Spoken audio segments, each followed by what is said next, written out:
Are you wondering how the recent changes from the National Association of Realtors is going to affect your real estate journey in Arizona? I'm Katie Taylor with the Goodman Taylor team, powered by Place.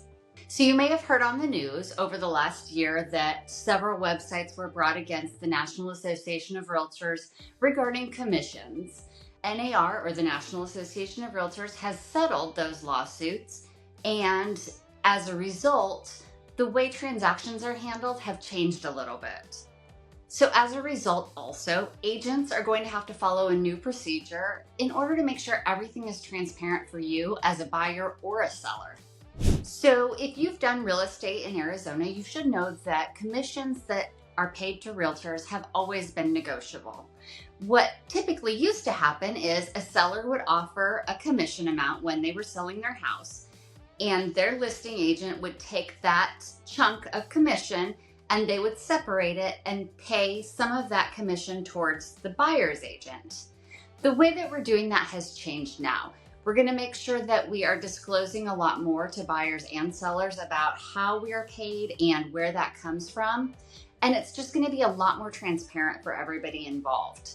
So going forward, what we're doing is having to explain our agency responsibilities to a buyer, which we should be doing anyway.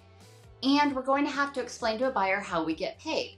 So now with a buyer, I sit down and I go through my agency obligations to them. And if they'd like to hire me, I have them sign a buyer-broker exclusive agreement that says that they understand that Katie is responsible for this, this, and this. And in return, Katie gets paid this amount. And that amount in Arizona can be paid for by the seller. It can be paid for by the broker, like it used to be paid for, or it can be paid for by the buyer. So it's just explaining all of that to the buyer before we go look at houses. That way everybody's on the same page and everybody understands what's going on. So if you have questions on this, or if you are planning on conducting real estate in the next year, you might want to reach out to an agent who can explain how this is going to affect you specifically in your transaction. We're here at the Goodman Taylor team to help you with any questions or any transactions moving forward.